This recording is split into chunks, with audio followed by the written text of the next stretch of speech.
Bien, hermanos, dejamos la iglesia de la Odisea y ya avanzamos al capítulo 6 del Apocalipsis. Y aunque por supuesto habían más cosas para hablar sobre la Odisea, no podíamos estar mucho tiempo más con ese tema. Pero a mi juicio creo que hemos dicho lo suficiente sobre la Odisea y nos hemos detenido bastante y demasiado. Y ahora vamos a lo que habíamos leído nosotros en el capítulo 5 del Apocalipsis, cuando se ven los 7 sellos. O sea que nos acordamos que nos hemos detenido y que Juan lloraba mucho, porque no había quien pueda desatar los sellos y abrir ese libro. Juan lloraba mucho porque entendía que eso tenía que ver con sus hermanos en una dimensión que nosotros no la entendemos. Y Juan tenía un amor especial hacia los hermanos. Y aún ustedes se acuerdan que el apóstol Pablo, en 2 de Corintios, en el capítulo 12, lo hemos leído en los últimos versículos, él decía que Dios lo iba a humillar y que iba a tener que llorar porque los iba a ver a los hermanos cuando los visite llenos de pecados. Y nosotros capaz que ni lloramos por ver a nuestros hermanos envueltos en el pecado, o somos más insensibles.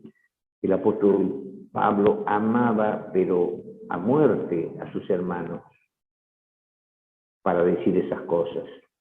Pero cuando ustedes leen, y que yo les aconsejo a los hermanos siempre que lean los 5 capítulos de Primera de Juan.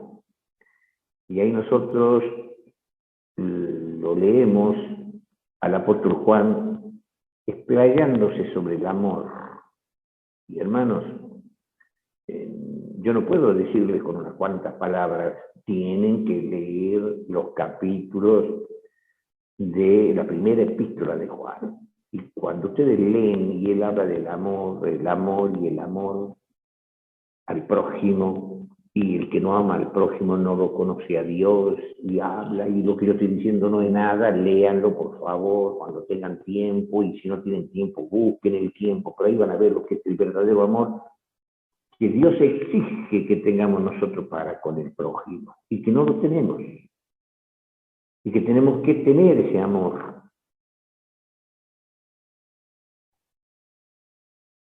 El apóstol Juan entonces, entendiendo en una dimensión celestial, que los 7 sellos tenían que ver con la iglesia, pero con un misterio de no una iglesia local de un día determinado, de un año, de 2, de 5, ni de 20, sino de la iglesia de Jesucristo, por quien Cristo murió, con un amor inigualable. Pero Juan, a semejanza. Por eso es que él llora, porque nadie, ni en el cielo, ni en la tierra, podía abrir ese libro y desatar sus sellos. ¿Y quién fue el único? Viene, ¿se acuerdan ustedes que viene un anciano y le dice, no llores? He aquí el león de la tribu de Judá, Cristo, el Cordero es el único que puede desatar los sellos. Y hemos dejado allí y estuvimos estudiando sobre la grandeza de Cristo, el porqué de las alabanzas y de los 24 ancianos y de los 4 seres vivientes. Bueno, ahora nos toca estudiar los sellos. Cuando el Cordero abre los sellos, y entonces vamos a Apocalipsis 6. Y en Apocalipsis 6 vemos lo siguiente. Y miré cuando el Cordero, el único que podía abrir los sellos, desatar los sellos. Miré cuando el Cordero abrió uno de los sellos y oí a uno de los cuatro seres vivientes diciendo como con una voz de trueno, ven y ve. Y algo que podríamos nosotros notar, porque podríamos leer los textos así, seguir leyendo y no nos damos cuenta, pero yo me detengo y para que nos demos cuenta que acá participan los cuatro seres vivientes. El apóstol Juan quería saber sobre los ellos. Lloraba. Un anciano lo consuela. Ese anciano, ya sabemos quiénes eran los ancianos. Y no de forma equívoca que eran seres de otros mundos. 24 seres de otros mundos, no. Bueno, ya hemos estudiado, no vamos a volver a eso. Pero, ¿quiénes son o lo que se inmiscuyen, se meten en este tema de se abre un libro o se abre una parte de ese libro y uno de los seres vivientes, porque los seres vivientes tenían que ver con el misterio del plan salvífico de Cristo en la raza humana arrepentida. Por eso es que uno de los seres vivientes dice con una voz de trueno, uno de los seres vivientes diciendo con una voz de trueno, ven y ve. No que Dios tenga monstruos en el cielo, sino era una representación y tiene una participación directa porque tiene que ver de forma simbólica en todo lo que ha hecho Cristo en el cristianismo. En la salvación no tan solo de los cristianos, de la raza humana arrepentida. Pero ahora estas cosas tenían que ver con cosas o con acontecimientos que iban a tener que ver con la iglesia de Cristo desde que Cristo la fundó hasta el fin del mundo. Entonces, de forma especial, más allá de la salvación que Cristo trajo a toda la humanidad en 6.000 años de historia de la humanidad, estamos ahora hablando de redondeando, de los 2.000 años de la dispensación de los gentiles en forma especial, aunque los judíos también entran, y como decía siempre Pablo, primeramente los judíos y después los gentiles. Pero para el mundo cristiano vemos qué quiere decir el primer sello. Versículo 2, y miré aquí, cuando se abre el primer sello, ¿qué ve Juan? Miré aquí un caballo blanco y el que estaba sentado encima de él tenía un arco y le fue dada una corona y salió victorioso para que también venciese. Ese es el primer caballo. Pero yo voy a hacer algo, voy a leer el versículo 3, pero no lo voy a analizar al 3, solamente para que ustedes se den cuenta de algo que es necesario. El versículo 3 dice, cuando él abrió el segundo sello, oí al segundo animal, mi versión dice animal, pero la versión revisada dice ser viviente. Ahora un segundo ser viviente, ustedes se acuerdan que habían 4 seres vivientes. Un ser viviente abre el primer sello y habla. Cuando él abrió el segundo sello, oí al segundo ser viviente. O sea, cuando el Cordero abre el segundo sello, cuando el Cordero abre el primer sello, un ser viviente habla con voz de trueno. Cuando el Señor Jesús, el Cordero, abre el segundo sello, son cosas para notar, ¿no? Uno puede leerlo muy superficialmente y no se da cuenta. Cuando Él abrió el segundo sello, ¿quién? El Cordero lo abre. Entonces se lo oye al segundo ser viviente. ¿Se han dado cuenta? Y en el segundo ser viviente dice ven y ve, y en el versículo 4 dice, y salió otro caballo, pero de color bermejo o rojo o colorado, de acuerdo a las versiones. Pero de ahí vamos a ir al versículo 5, y cuando él abrió, cuando Jesucristo, el Cordero, abre el tercer sello, oí al tercer ser viviente. Se dan cuenta que los 4 seres vivientes tienen que ver con los 4 caballos. Estamos en el tercero y vamos ahora al versículo 7. Y cuando él abrió, o sea, el Cordero, abrió el cuarto sello, oí la voz del cuarto ser viviente. ¿Entienden, hermanos, cómo nosotros podríamos haber leído el Apocalipsis y no nos estamos dando cuenta de ese detalle? Cristo abre un sello, se ve un caballo y habla un ser viviente, el primero. Y después se va repitiendo la operación, después habla el segundo ser viviente, el tercer ser viviente y el cuarto ser viviente, el cuarto caballo. Es una cosa para notar la intervención de esos seres. ¿Y qué quiere decir el caballo blanco? Entonces volvamos al caballo blanco.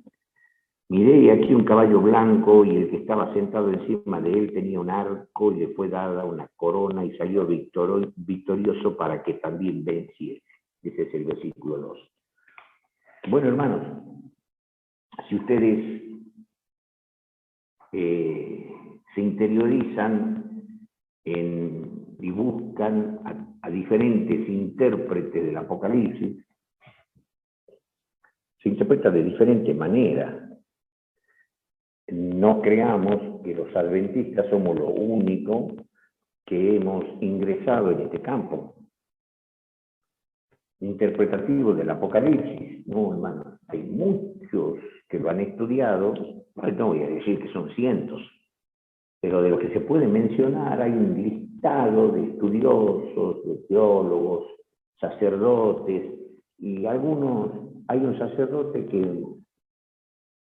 que a mi juicio, o desde el punto de vista adventista, lo interpreta bastante bien, pero en una comparación exhaustiva de textos, falla por acá o falla por allá. Pero hay otras que toman los sellos y toman los caballos y lo interpretan como acontecimientos todo agolpados para el tiempo del fin. Y entonces hablan de que el caballo blanco, hasta llegan a decir que eso es como un engaño satánico, que ahí comienza un periodo de muerte, de persecución después, de catástrofe después, y todos los acontecimientos vienen a ser, o sea, una interpretación futurista, totalmente futurista. Pero Cristo explicó, cuando se le presenta a Juan, que el Apocalipsis tenía que ver con sucesos presentes y con cosas que iban a suceder después, pero en ningún momento el Señor agolpó a todas las profecías del Apocalipsis como en el último momento de la historia de la humanidad, y es eso que hay algo que tienen que entender, por favor, de una vez por todas, pues, los investigadores y los investigadores, los otros, si me escuchan a mí, dirá, ¿y este que se cree? Nosotros interpretamos que todas las profecías se van a cumplir en los últimos momentos de tantas catástrofes y terremotos y tornados y tsunamis y guerras, plagas, y no es así, hermano. Entonces, cuando uno ve eso, se ve una interpretación forzada de la cosa. La mejor interpretación es, o mejor dicho, la que carece de contradicciones, así como cuando estamos nosotros analizando detenidamente estos versículos que ustedes han visto detalle por detalle. Ahora tenemos que ver qué quiere decir el caballo blanco, que es la interpretación que yo considero más aceptable, la adventista, porque la adventista es la interpretación historicista, o sea, no futurista, toda la profecía agolpada para el tiempo del fin, no. Historicista, porque se iba a ir desarrollando a través de los siglos, porque todos los hijos de Dios, tanto ustedes como yo, somos importantes para el Señor, y no tan solo ustedes y yo, sino todo el mundo cristiano, y no tan solo el mundo cristiano de esta época, sino de todos los siglos. Dios tenía un mensaje para todo ello, de allí que nosotros como adventistas interpretamos que las iglesias son 7 períodos, aunque nosotros vamos tomando lecciones de cada uno de los períodos, pero son 7 períodos historicistas que se desarrollan a través de la historia del cristianismo. Porque ustedes ven que el apóstol Pablo en Romanos 2 y en Romanos 11 está hablando de la conversión de los gentiles de todas las épocas. Y más allá de todos los misterios que hemos hablado, de un adventismo judío, de un judío porque somos judíos, verdaderos, únicos verdaderos judíos. Y los judíos cuando se conviertan, entonces serán verdaderos judíos porque en la carne está totalmente anulado. Ya lo hemos estudiado. Y entonces, ¿quién es este caballo blanco? No puede ser como dicen estos señores. La iglesia, el caballo blanco está representando a la iglesia primitiva, que equivale a la iglesia de Éfeso. Y en los tiempos, es similar a la iglesia de Éfeso, hasta cerca del año 100. Está representada la iglesia de Éfeso como un caballo blanco y la blancura está denotando de santidad, limpieza.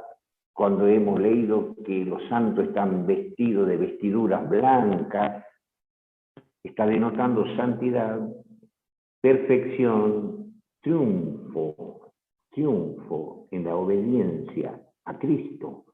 Y entonces se ve un caballo, digamos que a lo mejor brioso, y el que estaba sentado encima de ese caballo blanco, un guerrero que había luchado, digamos así, contra el pecado, estaba sentado encima de él, ese caballo, y tenía un arco como un guerrero, un arco para pelear. Y le fue dada una corona, y la corona es de triunfo. O sea, ese era un guerrero triunfante que estaba en un caballo blanco.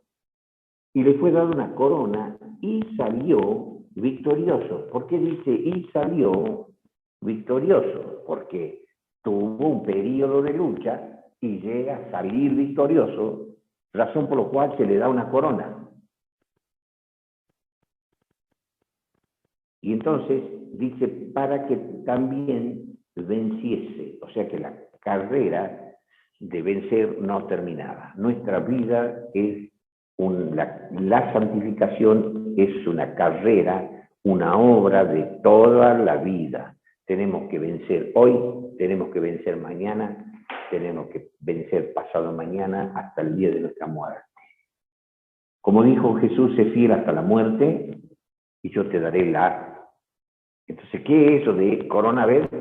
¿Qué dijo Jesús? ¿Se acuerdan o no? Sé fiel hasta la muerte y yo te daré la corona de la vida. O sea, como siempre digo yo, ¿de qué color es el caballo blanco de San Martín? Blanco. Así también, cuando vemos esto, está hablando de un guerrero, entonces acá está hablando de una iglesia triunfante, y está simbolizando, representando a cada cristiano que debe triunfar en la batalla, en la carrera de la santificación y vencer hasta que seamos coronados. Y Cristo dijo así, el que perseverare hasta el fin, este será salvo. Y sé fiel hasta la muerte y yo te daré la corona de la vida. Bueno, ya está dicho en el caballo blanco. Entonces el caballo blanco está simbolizando, aunque parece uno solo, es un símbolo de la multitud de los cristianos del tiempo de Éfeso. ¿Qué pasó con la iglesia de Éfeso? Bueno, el caballo blanco sí que tiene que ver con la iglesia de Éfeso, pero ¿qué pasó en tiempo de Éfeso? Eran cristianos triunfantes y tenían algunos errores. Y habíamos leído nosotros algunos versículos donde el Señor se manifiesta con potencia, los cristianos llegan a un estilo de perfección en su doctrina y en su obediencia, pero no termina allí. Hay un periodo en que ellos ya no vencen. Hay un periodo que va a ingresar el segundo caballo. No iba a durar el triunfo del cristianismo en la plenitud del conocimiento y de la obediencia. Y ahora noten que el apóstol Pablo, vamos a ir a Tesalonicenses, y en Tesalonicenses dice algo muy, pero muy significativo, hermanos. Vamos a buscar segunda de Tesalonicenses, capítulo 2, y lo vamos a analizar. Lo vamos a analizar.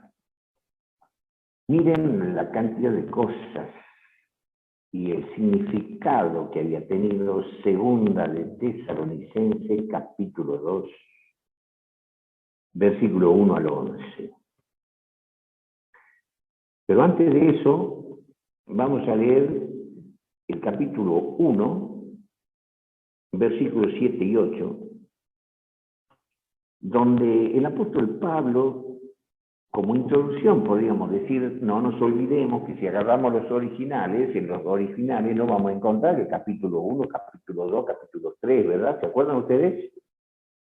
¿Cómo están escritos? Todo de corrido, no hay capítulo, ni versículo, ni puntuación. Entonces yo tomo como una introducción el capítulo 1, que para nosotros es capítulo 1, pero versículo 7 al 10, noten lo que dice para que recién ingresemos al capítulo 2, que nosotros le llamamos capítulo 2, versículo 1 al 13. Miren las lecciones que vamos a sacar para que entendamos la profundidad del caballito blanco. No es leer ese parrafito del caballito blanco. El apóstol Pablo en el versículo 7 dice: y a vosotros que sois atribulados, dice mi versión antigua, las tribulaciones que podemos tener en la vida, cuántos problemas podemos tener en la vida. A vosotros que sois atribulados, y lo que dice el apóstol Pablo, la tribulación han tenido todos los cristianos a través de todos los siglos. Lo que le sucedió al caballo blanco, también le sucede, lo que vemos que le sucede al simbolismo del caballo blanco, a los cristianos del tiempo primitivo, de los cristianos apostólicos, les ha sucedido los mismos problemas en el siglo segundo, tercero, cuarto, quinto, sexto, y a ustedes y a mí. Problemas de amargura, de tribulación, de sufrimiento, de enfermedades, de muerte, y cuántas cosas que podamos tener, o problemas laborales, económicos. Y el apóstol Pablo dice, abarcando todos los siglos, a todos los cristianos, que vamos a tener que luchar igual que ese jinete que está sobre el caballo blanco, que denota triunfo, que vence al pecado, que vence a Satanás, que tiene una obediencia de tal manera que se le pone una corona para que tenga la vida eterna. Pero mientras viva, dice el versículo 2, para que también venciese, o sea, que no el hecho de que tengamos una corona, tenemos que mientras estemos en la tierra seguir venciendo hasta el día de nuestra muerte, ser fiel hasta la muerte, y no apartarnos porque tenemos un problema así o asá. Y entonces el apóstol Pablo, hablando de todos los cristianos que van a ser guerreros y van a tener tribulación a través de los siglos, dice: a vosotros que sois atribulados, se le dará reposo con nosotros cuando se manifieste el Señor Jesús del cielo con los ángeles de su potencia. ¿Hasta cuándo tenemos que ser fieles, hermanos? Hasta la muerte. Los cristianos por allí, en el año 60 de la era cristiana, 70, 80, nosotros ahora en el 2021.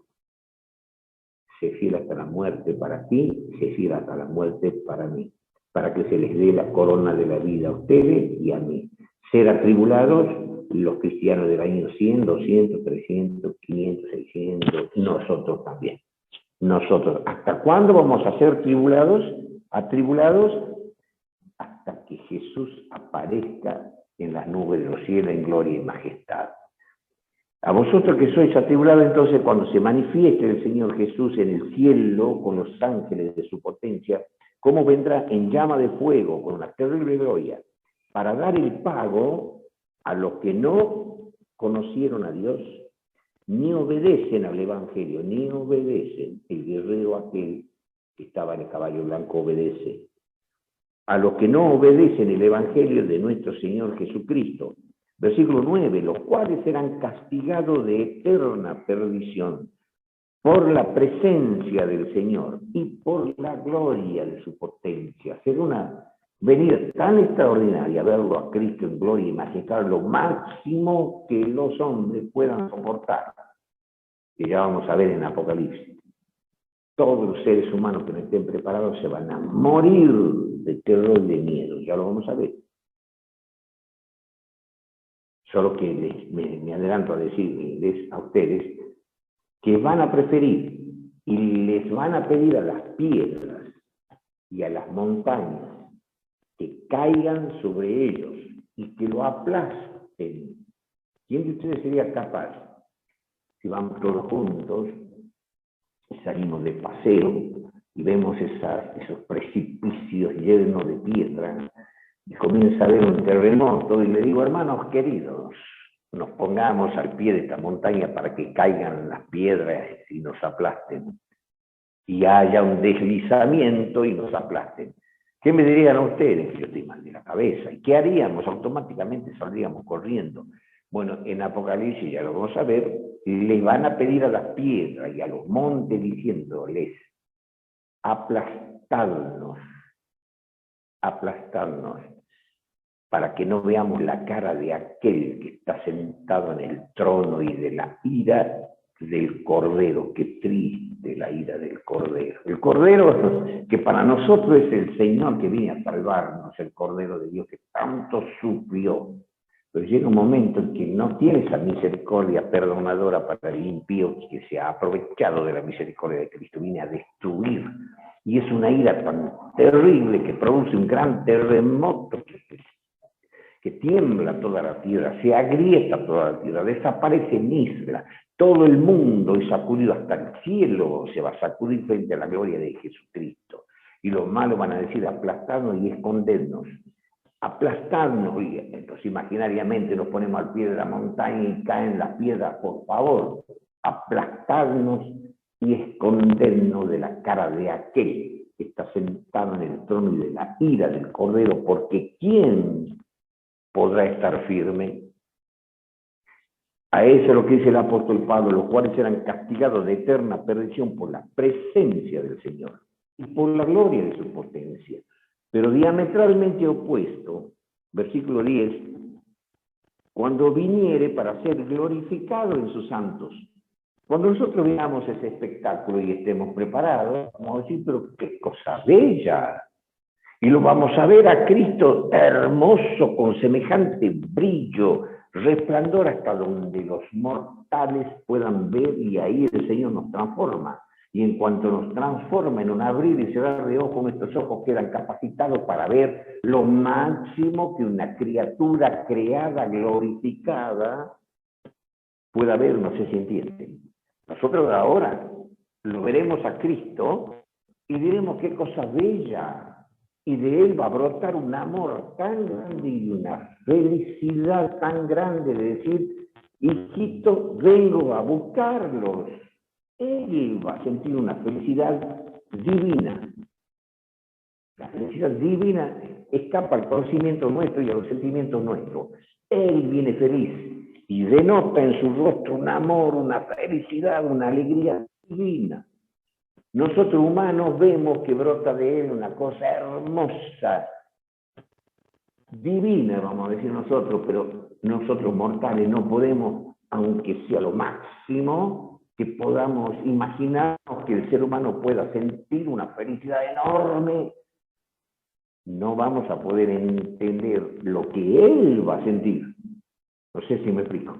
De él brota una felicidad y de nosotros brota una felicidad, pero la nuestra, muy pequeña en el sentir, porque somos mortales.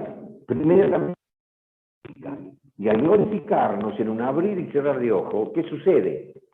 Nuestro entendimiento de su amor y nuestras sensaciones, de las sensaciones que él emite, nos va a volver, pero digamos así, como decimos vulgarmente, nos va a volver locos de la vida. Va a crecer mucho más de lo que nosotros sentíamos, ni bien comencemos a verlo a Cristo. nos transforma y lo sentimos de otra manera y percibimos su amor de otra manera, de lo que Él mana. Por eso dice en el versículo 10, cuando viniere para ser glorificado en sus santos y hacerse, noten eso, y hacerse admirable en aquel día en todos los que creyeron. ¿Cómo se va a hacer admirable? Se va a mostrar hermoso para que entendamos cuán bello y hermoso es nuestro Dios en todos los órdenes y aspectos.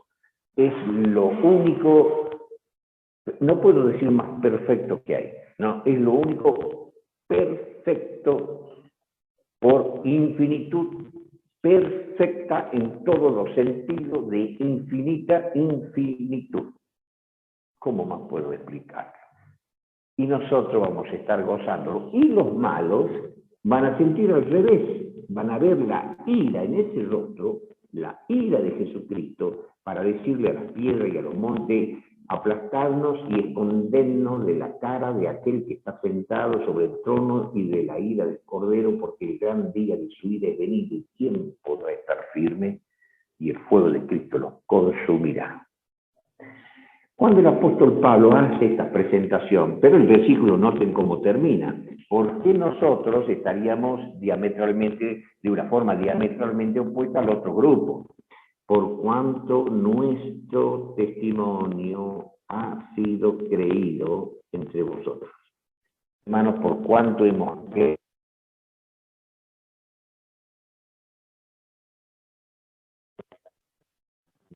de forma diametralmente opuesta al otro grupo, que no han creído ni han obedecido al Evangelio. Entonces, para que entendamos ahora otra vez lo blanco que está simbolizando a la iglesia primitiva hasta alrededor del año 100 de la era cristiana, de algo destacado, nosotros tenemos también que sacar lecciones de lo que sucede con el caballo blanco, porque todo lo que está dado no es exclusivo para esa iglesia del año 100, sino tenemos que sacar lecciones para nosotros. ¿Y cuál es la lección? Que tenemos que ser santos, tenemos que estar vestidos de vestidura blanca, que tenemos que cabalgar digamos, la batalla de la vida, tener un arco como guerrero, ser que recibamos la corona de la vida. Todos los cristianos, de todas las épocas. Pero notemos cómo entra acá Satanás y comienza a ingresar en la iglesia del tiempo de los apóstoles y en nosotros en el tiempo que nos toca vivir en la carrera de la santificación. Primero viene el Señor y corrige esto. El apóstol Pablo, capítulo 2 de segunda de Tesalonicenses, versículo 1 y 2. Empero os rogamos, hermanos, cuanto a la venida de nuestro Señor Jesucristo, y bueno, estuvimos comentando, y de nuestro recogimiento a Él, versículo 2, que no os mováis fácilmente de vuestro sentimiento, ni os conturbéis, ni por espíritu, ni por palabra, ni por carta como nuestra, como que el día del Señor esté cerca. Versículo 2, y ese ahora viene el 3. No os engañe nadie, no os engañe nadie, en ninguna manera, porque no vendrá, o sea, no vendrá Cristo, sin que venga antes la apostasía, y se manifieste el hombre de pecado, el hijo de perdición. Me voy a detener acá un poquito. En estos versículos nosotros vamos a ver a los 7 sellos. Con sabiduría, el apóstol Pablo va a hablar de los 7 sellos. Los 7 sellos tienen que ver con toda la historia de la humanidad en un orden cronológico y en diferentes circunstancias en la vida. Qué extraordinario el apóstol Pablo. ¿Qué es lo que nos descubre a nosotros? ¿Qué nos descubre algo terrible? En primer lugar, los corrige a los cristianos de aquella época, porque ya estaban creyendo, porque ustedes leen que aquí vengo presto, que Cristo viene breve, que Cristo viene presto. Y es triste a veces escuchar, yo escuché a dirigentes religiosos, a varios dirigentes religiosos X, que dicen que sí, que los cristianos primitivos creían que la venida de Cristo iba a ser para el tiempo de ellos. Y yo les dije, pero ¿cómo pueden, dirigente X, sostener esa interpretación? Los cristianos no creían que Cristo iba a venir para el tiempo de ellos. A un principio comenzaron a creer como un engaño satánico. Y entonces el apóstol Pablo, inspirado por el Espíritu Santo, corrige a los cristianos primitivos: no, hermanos, Cristo no va a venir en nuestro tiempo. Falta muchísimo, pero muchísimo. Pero ¿cuáles son las expresiones de Pablo? Porque ya estaba trabajando Satanás. Y ustedes ahora van a ver, vamos a hacer una comparación y vamos a ver cómo en ese jinete triunfante con una corona, con un arco, guerrero, el caballo blanco, y ya el diablo estaba ingresando para hacer que la iglesia no sea triunfante, y después van a ver el segundo caballo. Y comienza el triunfo de Satanás en el segundo caballo. Y van a ver lo que hace Satanás en el tercer caballo. Y van a ver lo que hace Satanás en el cuarto caballo. Y el apóstol Pablo escribe en estos versículos el desarrollo de todos los caballos y sellos hasta el fin del mundo en estos versículos. Comienza con el primer engaño satánico, que esto viene en tiempo de ustedes. Y los hermanos comenzaron con esa confusión, y entonces el apóstol Pablo inmediatamente, volvemos al versículo 1 del capítulo 2 para que lo entendamos mejor: empero os rogamos, hermanos, en cuanto o referente a la venida de nuestro Señor Jesucristo y nuestro recogimiento a Él, que no se muevan fácilmente, no se dejen engañar, no se muevan de su postura teológica, no se pongan a creer que Cristo ya viene en nuestros días, en nuestras vidas, no. No mováis fácilmente de vuestro sentimiento, ni os conturbéis o turbéis. Cuando dice ni por espíritu, o sea, si alguien llegaba a decir: a mí el espíritu me reveló que Cristo va a venir en nuestro tiempo, no lo crean. O por palabra, o sea, si alguno predicaba y se decía ser maestro o apóstol y les predicaba Cristo viene ya, tampoco lo crean. Ni por carta, o sea, ni si había alguna epístola de algún maestro de aquella época o falso profeta, no crean. Y luego dice el apóstol: ni por carta, o sea, por epístola como nuestra. Y el apóstol Pablo, noten que está pluralizando. Quiere decir que no tan solo Pablo sabía la verdad, sino todos los apóstoles. Por eso dice: que nadie os engañe, que nadie los saque a ustedes de la verdadera interpretación, nadie los, según mi versión antigua, los conturbe o los turbe, por espíritu, por palabra o por carta, como nuestra de los apóstoles. Ninguno de los apóstoles estamos creyendo ni por Espíritu Santo, ni por palabra, si predicamos, ni por epístolas, por cartas, de que la venida de Cristo esté cerca. No va a venir en nuestro tiempo. Y muchas veces he debatido con algunos adventistas, dirigentes, hermanos, que no leen estas cosas que el apóstol Pablo estaba prohibiendo que creamos allá. Aquello cristiano les estaba diciendo. Bueno, ahora noten cómo el diablo ingresa y cómo se va a meter en los 2000 años redondeando de historia de la humanidad cristiana. Entonces vamos al versículo 3 otra vez, capítulo 2 de Segunda de Tesalonicenses, versículo 3. No os engañe nadie, en ninguna manera, porque no vendrá, o sea, no vendrá Cristo sin que venga antes la apostasía. Hermanos, ¿qué tenía que venir antes? No vendrá Cristo sin que venga antes la apostasía. Y se manifieste ¿quién? El hombre de pecado, el hijo de perdición. Esto tiene una profundidad tremenda. No vendrá Cristo porque se tenía que desarrollar un gran misterio que el apóstol Pablo le llama misterio de iniquidad.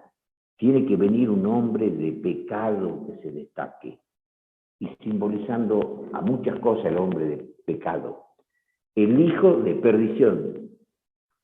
Versículo 4, oponiéndose y levantándose contra todo lo que se llama Dios o que se adora, tanto que se asiente en el templo de Dios como Dios, haciéndose parecer Dios. Versículo 5, ¿no os acordáis que cuando estaba todavía con vosotros os decía esto? Versículo 6, y ahora vosotros sabéis lo que impide. Ellos sabían, y nosotros sabemos, bueno, a ver, descubramos. Y ahora vosotros sabéis lo que impide que venga ese hijo de perdición que se opondría y se levantaría contra todo lo que se llama Dios o lo que se adora, o que se asiente en el templo de Dios como Dios, haciéndose parecer Dios. ¿No os acordáis que cuando yo estaba con vosotros os decía esto? Y ahora vosotros sabéis lo que impide, para que a su tiempo se manifieste esto que acababa de decir el apóstol Pablo. Lo que impedía era el Espíritu Santo que estaba controlando a los apóstoles, a todos, dándole una luz armoniosa y poderosa, y les estaba dando luz a través de los apóstoles a los cristianos, y estaba impidiendo que el error se disemine con toda facilidad, porque el diablo, con mucho poder, inmediatamente mete el error en la mente de una persona o en una cantidad X de cristianos o en una colectividad. El diablo lo puede hacer, pero el Espíritu Santo lo frena. Si no fuese por el Espíritu de Dios, ¿qué sería de nosotros? Pero la obstinación del hombre, la obstinación de los estudiosos de la Biblia, porque hay muchos que estudian la Biblia con mucha soberbia. Yo no voy a decir que sea uno o que sea otro. Tenemos que tener cuidado al estudiar las Escrituras, pidiéndole a Dios que nos dirija y nos enseñe, y que lo que nosotros vayamos interpretando sea con coherencia interpretativa. Si en la comparación de texto no encontramos, si en la comparación de texto no encontramos nosotros algo que contradiga nuestra postura, nuestra interpretación debe carecer de contradicciones. Entonces, no estudiar la Biblia con soberbia, para que podamos entender. Dios resiste, dice el libro de Santiago, a los soberbios, y le da gracia a los humildes. Entonces, con miedo, con humildad, estudiemos, interpretemos, enseñemos. Ahora veamos si lo que enseñamos carece de contradicciones. Y entonces está mostrando que el misterio de iniquidad está siendo frenado por el Espíritu Santo. Cuando nosotros nos obstinamos a creer lo que nosotros queremos creer y hemos adoptado una postura, después nos damos cuenta que nos hemos equivocado y viene alguien y nos dice que nos hemos equivocado, no, nos endurecemos porque no queremos en nuestra soberbia o orgullo quedar mal de que nos hemos equivocado, sino si nos hemos equivocado, digamos humildemente, si realmente me equivoqué. Tiene que tomar las escrituras o la interpretación divina prioridad por sobre todas las cosas, para que nosotros seamos fieles transmisores de la verdad de Dios. Y eso sucede cuando el Espíritu Santo está en nosotros frenándonos. Cuando el diablo nos mete errores y nosotros nos dejamos envolver por las acechanzas del maligno, podemos ser adventistas y creer cualquier cosa.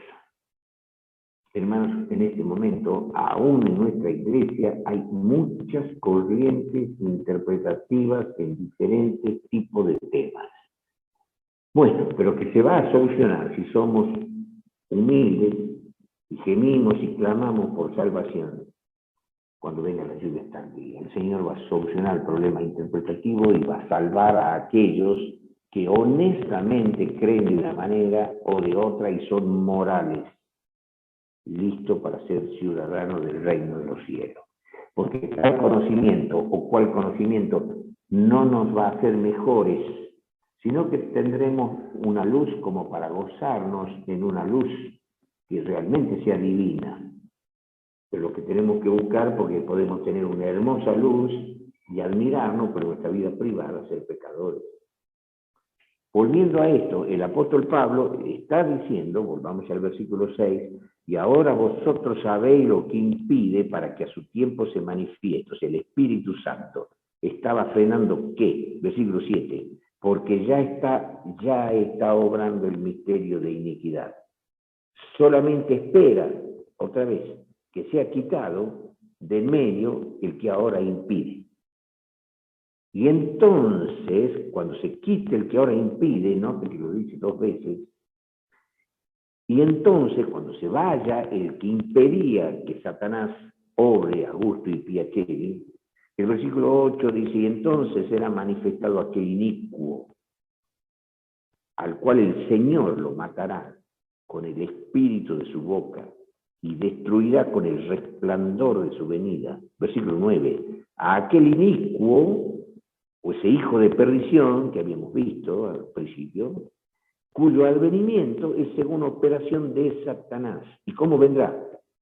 Ese inicuo, ese hijo de perdición, vendrá como una operación de Satanás con grande, versículo 9, como con grande potencia y señales y milagros mentirosos. Versículo 10, y con todo engaño de iniquidad en los que perecen, por cuanto no recibieron el amor de la verdad para ser salvos. Versículo 11, por tanto, pues, les envía Dios operación de error para que crean a la mentira. ¿Cómo, hermanos? Versículo 10 otra vez, que Satanás viene con todo engaño de iniquidad en los que perecen. ¿Qué pasa con los que perecen? Los que perecen porque no recibieron el amor de la verdad para ser salvos. Y cuando uno se endurece y no quiere recibir el amor de la verdad para ser salvos, ¿qué hace Dios? Les envía operación de error para que crean a la mentira. No juguemos con Dios. Cuando nosotros nos endurecemos en una verdad bíblica, entonces el Señor trabaja y no siempre. Se retira y el Señor nos envía espíritu de error para que no entendamos la Biblia y erremos y nos perdamos. Bueno, hay muchas cosas para ver sobre este tema. Y si vamos porque ahora tengo que volver a los primeros versículos para volver al primer caballo. Miren ustedes lo que había sido el caballito. Y cuando lo asociamos con los otros caballitos. Hermanos, ¿qué es el amor a la verdad? El amor a la verdad viene de Dios. Resistir el amor de la verdad para que Dios se enoje y nos envíe espíritu de error, que triste. Que Dios nos envía a nosotros espíritu de error. ¿Qué será de nosotros? Pero ¿cuándo viene ese espíritu de error? Y cuando somos soberbios, creídos, queremos creer lo que nosotros queremos creer, no queremos aceptar lo que la Biblia en realidad dice, la máxima autoridad en materia de fe, la Biblia y la Biblia sola, Antiguo y Nuevo Testamento.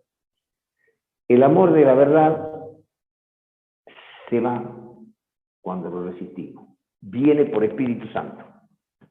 ¿Qué es eso, amor de la verdad? ¿Qué es verdad? Hermanos, ¿qué pasa con el inicuo? ¿Cuáles son los engaños de Satanás? ¿Qué es verdad? Para la Biblia, o en la Biblia, hay 3 verdades. Yo le pregunto a alguien, ¿y qué es verdad? Y me podrán decir, y bueno, para mí la verdad es tal o cual cosa, y para mí la verdad es tal o cual cosa. Hermano, ustedes quieren saber para la Biblia, para Dios, ¿qué es la verdad? Yo no le voy a decir para mí la verdad. ¿Ustedes quieren saber cuál es mi opinión de qué es la verdad? No. A nadie le interesa y que no le interese. Yo tengo que predicar la verdad. Hay 3 verdades en la Biblia. Primera verdad. Vamos a San Juan capítulo 14, versículo 6.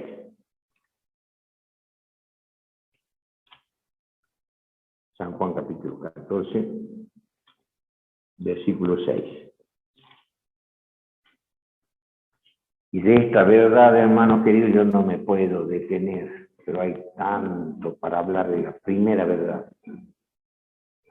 Y Jesús le dice, yo soy el camino y la verdad y la vida. Nadie viene al Padre sino por mí. La primera verdad.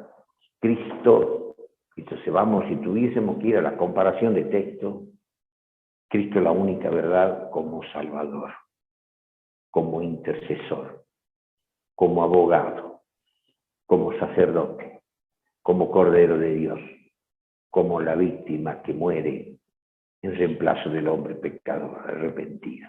Cristo es el todo. Yo soy el camino, no hay otro. Hasta dice, nadie puede ir al Padre. Ustedes quieren ir a Dios, al Padre, no pueden. Nadie puede ir al Padre sino por mí. Yo soy el camino, la verdad y la vida, como consecuencia. O sea que Cristo es la verdad, como todo.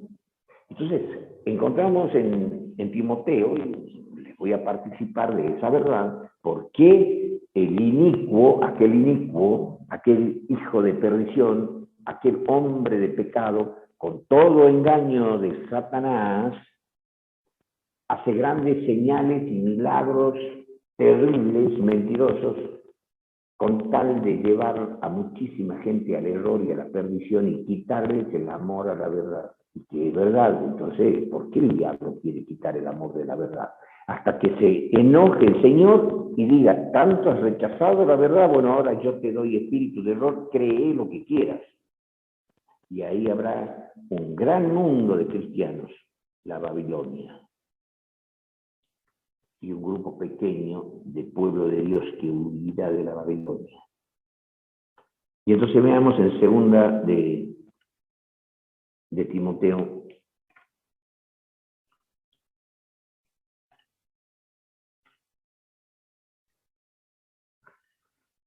primera de Timoteo, capítulo 2, segundo capítulo, primera de Timoteo, capítulo 2, y vamos a leer los versículos 3 al 6. Porque esto es bueno y agradable delante de Dios nuestro Salvador, el cual quiere, ¿qué quiere Dios? Que todos los hombres sean salvos. Muy bien, eso es lo que quiere Dios, que todos seamos salvos. ¿Pero cómo? Condición, que vengan al conocimiento de la verdad. ¿Así? ¿De qué verdad? Porque hay un Dios, asimismo, un mediador entre Dios y los hombres, Jesucristo, hombre. Estos textos refuerzan lo que Jesús dijo en San Juan capítulo 14, versículo 6. Yo soy el camino, la verdad y la vida. Y en primero de Timoteo capítulo 2, 3 al 6, volvemos a leer y notemos las condiciones. Notemos los detalles de las condiciones que pone el Señor. Porque esto es bueno y agradable delante de Dios nuestro Salvador. Y hacemos una pregunta. ¿Qué es bueno y agradable delante de nuestro Dios Salvador? Versículo 4. El cual quiere que todos los hombres sean salvos. Él sí quiere que todos seamos salvos, pero con una condición, que vengamos al conocimiento de la verdad. ¿Y qué verdad? Que hay un Dios, asimismo, un mediador entre Dios y los hombres, Jesucristo hombre. Yo soy el camino, la verdad y la vida y no hay otro. Como mediador, sacerdote, intercesor, abogado, Él es todo. Nadie va a Dios. Y Jesús mismo dijo, yo soy la puerta. Yo soy la entrada a Dios. Y muchas otras cosas más que tendría para decirle, aún como dice en el santuario, Él es el velo, su carne es el velo que une al hombre pecador y nos lleva hasta el lugar santísimo, a la presencia de Dios. Esto es todo. Pero el inicuo, el hombre de pecado, comienza a introducir una doctrina donde lo desluce a Cristo, lo minimiza a Cristo, y entonces encontramos en los hermanos católicos romanos, creyendo en la Virgen María como intercesora, o en San José, o en San Benedicto, o en San Fulano, o en San Mengano, y en San Perengano. Y Cristo, no, Cristo está bien, pero también, y recurría a este santo, al otro, estampas, imágenes, prenderle vela, rendirle culto, orar, rezar. Y no tan solo que Cristo es el Salvador, yo soy el único Salvador, Cristo. Entonces ahí tenemos una verdad, que ese inicuo iba a introducir a través de los tiempos una bifurcación, que nos desviemos como cristianos, nosotros no, porque creemos en Cristo como el único Salvador y tenemos la luz. Pero el diablo ha tenido su triunfo y su éxito a través de los siglos, llevando a muchísimos, a miles de millones de cristianos a creer en otros intercesores, abogados, sacerdotes, aún en el sacerdote, en los sacerdotes seres humanos. Sacerdote, no hay ningún sacerdote, hermano. No existe el sacerdocio. San Pablo dice en Hebreo capítulo 7 que el sacerdocio de los hombres, el sacerdocio levítico ha sido abolido. Esa es la primera verdad. La segunda verdad, hermanos, vamos a San Juan capítulo 17. San Juan 17. En San Juan capítulo 17, Jesús dice lo siguiente. Y por supuesto, hermanos, no sigo hablando sobre más profundidades de lo que sería Cristo como Salvador, abogado, intercesor, sacerdote. No hay sacerdote ahora en la tierra, sin embargo vemos sacerdotes por todo el mundo. Los clérigos, no existen los sacerdotes, ha sido abolido. Ahora veamos la segunda verdad, capítulo 17, versículo 17. Dice lo siguiente. Jesús, orándole al Padre, dice, santifícalos en tu verdad. Acá hay otra verdad más. Tu palabra. Padre, santifícalos en tu verdad. Tu palabra es verdad. ¿En qué creo yo? Estudio qué otro libro fuera de la Biblia para aprender, para creer, para vivirlo y enseñar. Solamente la Biblia. Padre, santifícalo. Vamos a ser santificados en contestación de la oración de Jesucristo. Ese es automático. Ustedes notarán que cuando estudian la Biblia, se ponen de rodillas, oran, le piden a Dios, el Espíritu Santo, pidiéndole el perdón de sus pecados y pidiéndole la sabiduría del Espíritu Santo, y estudian cómo se sienten después de haber estudiado la Biblia. Y si ustedes la predican a la Biblia, van a sentir la presencia del Espíritu Santo, y por la sangre de Jesucristo inmediatamente son santificados. Abrimos este libro, lo estudiamos, lo aprendemos, lo enseñamos, lo practicamos y somos santificados, lo sentimos a Dios. Pero este inicuo, que ya vamos a estudiar, todavía tenemos que seguir hablando sobre segunda de Tesalonicenses, capítulo 2, versículo 1 al 13, todavía tenemos que seguir hablando. Vamos a tener que cortar enseguida nomás. Pero la segunda verdad, este poder católico romano en el pasado prohibió la lectura de la Biblia. Solamente para ellos podían entenderlo los clérigos. Prohibida la Biblia, so pena de muerte. Esas son las huellas que vienen en el catolicismo, que son ignorantes de la Biblia, pero sí saben muchas cosas. Para hacer la primera comunión estudian el catecismo. ¿Por qué no se le enseña a los niños desde pequeños a estudiar la Biblia como manda Dios? Y hay muchos textos que muestran, pero muchos textos que muestran que debemos estudiar la Biblia y la Biblia sola. Hay muchos textos para mostrar, y yo no puedo detenerme porque no vamos a terminar nunca el caballo blanco. Pero la misma Biblia habla de ella misma. El mismo apóstol Pablo mostrando que toda la verdad está acá. Y fuera de esto no hay ningún otro libro que no hable de verdades. Y cualquier doctrina o forma de pensar o de creer o de practicar que contradiga este libro no es de Dios. Entonces, Padre, santifícalo en tu verdad. Y este movimiento religioso ha llevado a los hombres a no estudiar la Biblia. Las consecuencias, los efectos se ven que el católico no sabe Biblia. No puede decir un católico, yo tengo la Biblia, soy estudioso de la Biblia. Por ahí saltan uno por acá, el otro por allá, pero son excepciones. Son dirigentes, son católicos, sacerdotes católicos que se le dan o se creen estudiosos de la Biblia y la manejan bastante bien, pero llenos de filosofía, digno de que uno se confronte y entra a un debate para ver quién se lleva de verdad la Biblia y quién no. Pero el movimiento católico romano ha dejado la Biblia por excelencia. ¿Y quiénes se destacaron? Los evangélicos. Pero aún los evangélicos, con la Biblia en la mano, erraron en la doctrina y en la visión por no saber comparar texto con texto, como vimos en el primer estudio, que a la Biblia que hay que estudiar así. La Biblia santifica de tu verdad, tu palabra es verdad, pero ¿cómo hay que estudiar a la Biblia?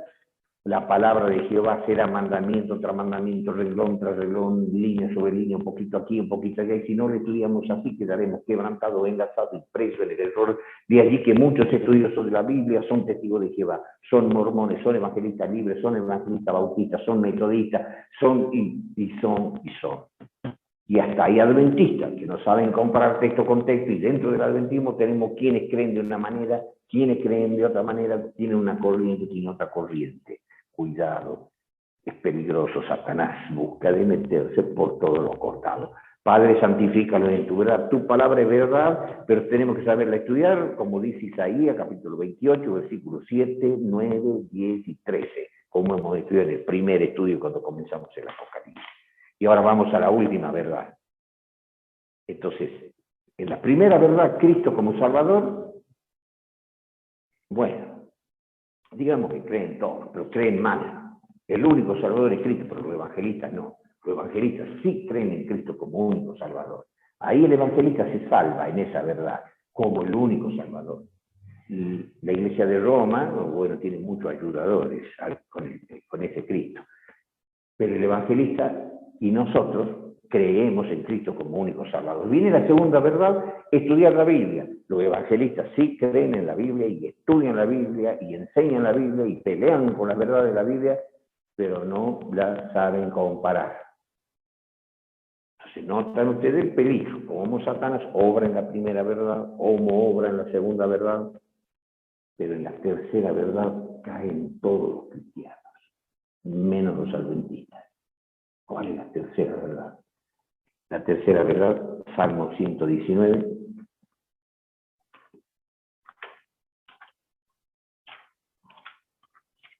Ya terminamos. Salmo 119 y el versículo 142. Tu justicia es justicia eterna y tu ley, la verdad. Es la verdad. Es la verdad. Y en la comparación de texto, hermanos, en el Salmo 119, y hay otro capítulo de Salmo, se cansa de hablar que la ley de Dios es la verdad, los 10 mandamientos. Cristo como único Salvador, estudiarla bien a la Biblia como única regla de fe y obedecer los 10 mandamientos, que los 10 mandamientos son el centro de la Biblia. Eclesiastés capítulo 12, versículos 13 y 14. El fin de todo el discurso oído es este. Todo lo que yo les pueda enseñar, quieren salvarse, el fin de todo el discurso es este. Teme a Dios y guarda sus mandamientos, porque esto es el todo del hombre, porque Dios traerá toda obra a juicio, el cual se hará sobre toda cosa oculta, sea buena o sea mala. La ley de Dios. Y el diablo le asestó un golpe terrible a través de ese inicuo, quitando el mandamiento que prohíbe las imágenes y quitando el mandamiento del sábado. Y entonces vinieron los evangélicos estudiosos de la Biblia y les predicaron a todos los católicos que deben guardar un mandamiento que están pisoteando, que es el segundo. No tengan imágenes, no pueden adorar a las imágenes. Tienen que guardar ese mandamiento. Pero viene el adventista y le dice al evangelista, pero a usted le falta uno, el sábado. Y Santiago capítulo 2, versículo 10 dice, el que hubiere guardado toda la ley, pero ofende un solo punto a sabiendas, es hecho culpable de todo lo demás. Porque el que ha dicho no matarás, ha dicho también no cometerás adulterio. Ahora bien, si no hubieres matado, pues hubieres adulterado, ya eres hecho transgresor de toda la ley.